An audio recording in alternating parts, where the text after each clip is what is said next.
नमस्कार प्रेक्षक हो, सी न्यूज पुणे वृत्तदर्शनमध्ये आपले स्वागत. आज 14 जानेवारी मकर संक्रांत. त्यानिमित्तानं पुणे वृत्तदर्शनच्या प्रेक्षकांना हार्दिक शुभेच्छा. तिळगुळ घ्या, गोड बोला आणि आमचं बातमीपत्र पाहत रहा, ऐकत रहा. पुणे वृत्तदर्शन. ॲडव्होकेट वंदना चव्हाण ह्या एक अतिशय वेगळ्या प्रकारचं सामाजिक कार्य करतात आणि ते पर्यावरणाशी निगडीत असतं.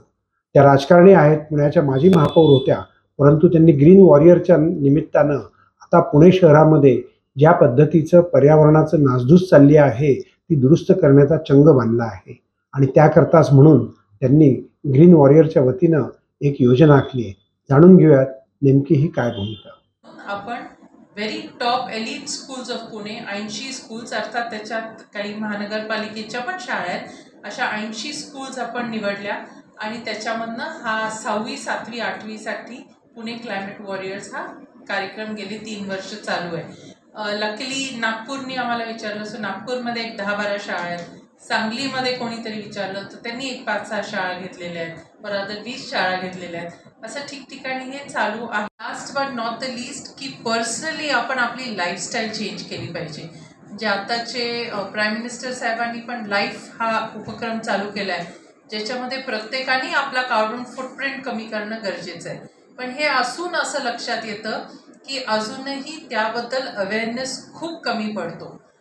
कळतंय की आता क्लायमेट चेंज होत आहे, कळतंय की it is real, it is not just a hopes, कळतंय की we need to do something. पण काय नेमकं करायचं हे अजून लोकांना कळत नाही आहे. म्हणजे अगदी म्हटलं एका खोलीतनं दुसऱ्या खोलीत जाताना लाईट बंद करा, फॅन बंद करा, तर इलेक्ट्रिसिटी आणि क्लायमेट चेंजचा काय संबंध आहे असं लोकांना वाटतं.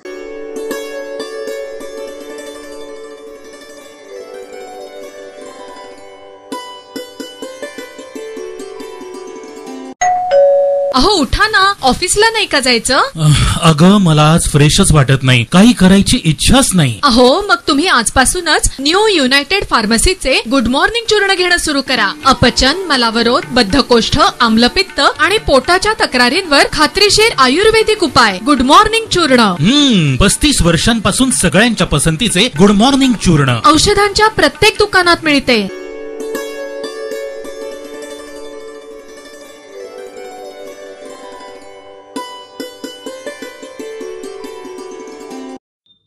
हरिहरन यांच्या नेटिव्ह कलेक्टिव्ह फाउंडेशनच्या वतीनं एक वेगळा कार्यक्रम पुण्यामध्ये घडणार आहे. त्या कार्यक्रमात शंकर महादेवन, सुरेश वाडकर, राहुल देशपांडे, नीलाद्री कुमार यासारख्या दिग्गज कलाकारांचा सहभाग आहे आणि विविध संगीत परंपरांचा अनोखा मिलाफ या महोत्सवात येणार आहे. जाणून घेऊयात याविषयी. Pandit Atul Kumar Upadhyay to share a concept which has come to Mr. Hariharan's mind.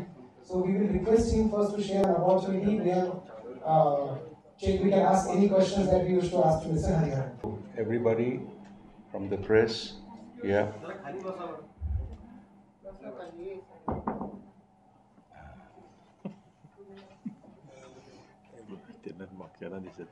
Camera अपना काम करणार. I'll keep shooting. हाँ, तो पिछले 25-30 साल से मैं 25 साल से I would say एक शो कर रहा हूँ, उसका नाम है soul India. And in this show I sing all my styles of music, from khayal, thumri, film songs, ghazals, fusion in form of colonial cousin songs. So it is a confluence, a meeting point of all styles of music which exists in India. That is my concept when I say Soul India. It can be dance, an Indian dance. It can be an actor, an Indian actor, or puppetry, for that matter, folk singers.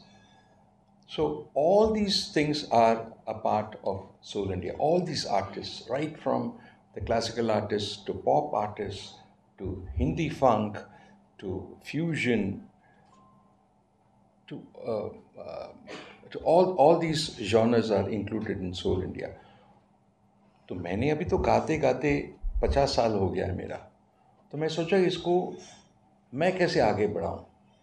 तो मैं सोचा कि एक festival curate करते हैं जहाँ पे हर style का गाना बजाना हो, और उसमें जहाँ पे हो रहा है एक दिन उसी प्रांत का और उनके आर्टिस्टों का एक प्रोग्राम हो, और हर प्रोग्राम में नए कलाकार को पेश करें। That is important. और हमारा एक ट्रस्ट है, तो इसमें जो हमें व्हाट यू कॉल इट आमदनी हमें मिलता है, जो भी फंड्स मिलते हैं, तो उसको किस तरीके से हम for the benefit of musicians and students, ये भी हमारा स्कीम है करने के लिए। तो ये सब सोचकर मैंने कहा कि सोल इंडिया फेस्टिवल शुरू किया जाए।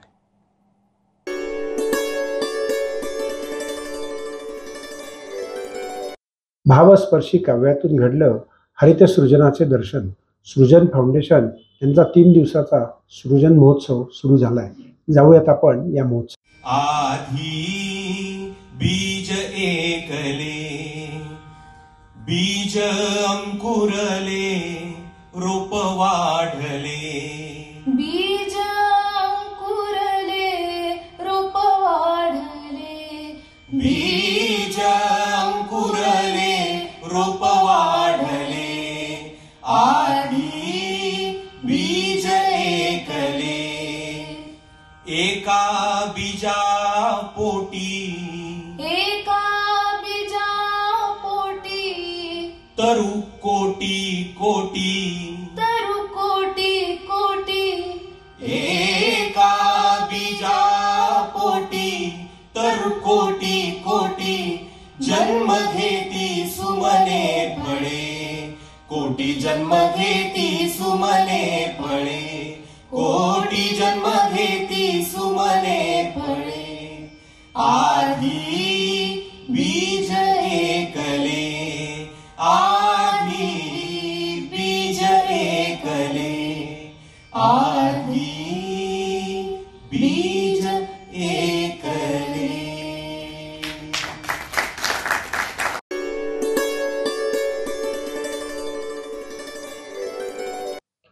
पुणे शहरातल्या टेकड्या हे पुणे शहराची फुफ्फुसं आहेत। त्याचप्रमाणे अनेक नागरिक त्या ठिकाणी फिरायला जातात, सकाळी गार हवा घेतात, संध्याकाळी पायपीट करायला जातात, आरोग्याकरता चालतात, धावतात, पळतात।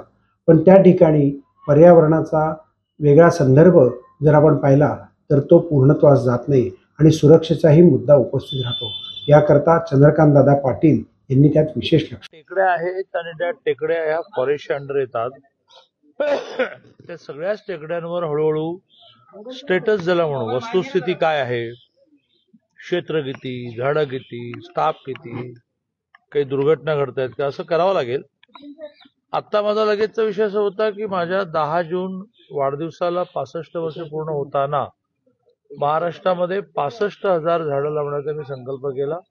त्याच्या अगेन्स्ट 1,10,000 लागली, पण एक तरी क्षेत्र आपण कॉन्सन्ट्रेट करू म्हणून 65 वर्ष झाली म्हणून 6,500 झाडं, 6,500 झाडं, 6500 झाडं ही आपण म्हातोबा टेकडीवर लावली आहे। नुसती लावली नाही तर स्वतःच्या खर्चाने काही मजूर तिथे लावले आहेत, ते खूप त्याची निगा ठेवतात, पाईपलाईन केली आहे, टाक्या बांधल्या आहेत, टँकर सुरू केले आहेत आणि खूप चांगली प्रगती आहे। या महिन्याभरात मात्र तिसऱ्यांदा तिथे आग लावली गेली आणि ही जी तिसरी आग आहे अगदी गेल्या 15 दिवसापूर्वी, ती खूप भीषण आग होती। जवळजवळ 2,500 झाडं ही ज्याला होरपळली म्हणतात, आता प्रयत्न आमचा चाललाय खतं टाकून पाणी करून ती जगवावी।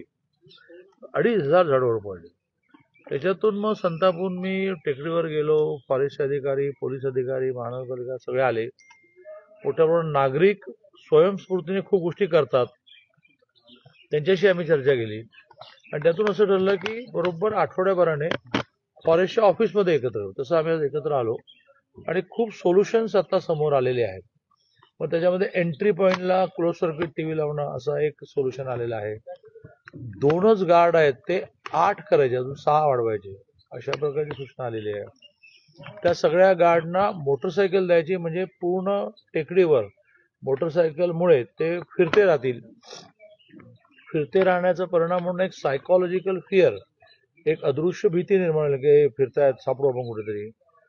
त्याच्यानंतर एक प्रस्ताव मी मांडला होता, तो थोडा सगळ्यांनी म्हणून इम्प्रॅक्टिकल आहे म्हणून ग्राउंडवरचे गार्ड वाढवा म्हटलं. मी म्हटलं होतं की एक 4 ठिकाणी 5 ठिकाणी आपण टॉवर उभे केले पाहिजे. पण त्याची निगेटिव्ह बाजूही आली की मग त्या टॉवरवर सदा सर्व काळ गार्ड नसेल तर काही मुलं जडतील, काही ऍक्सिडेंट होतील. मग त्यामुळे गार्ड ग्राउंडवर द्या, गार्डला मोटरसायकल द्या, असा विषय आला.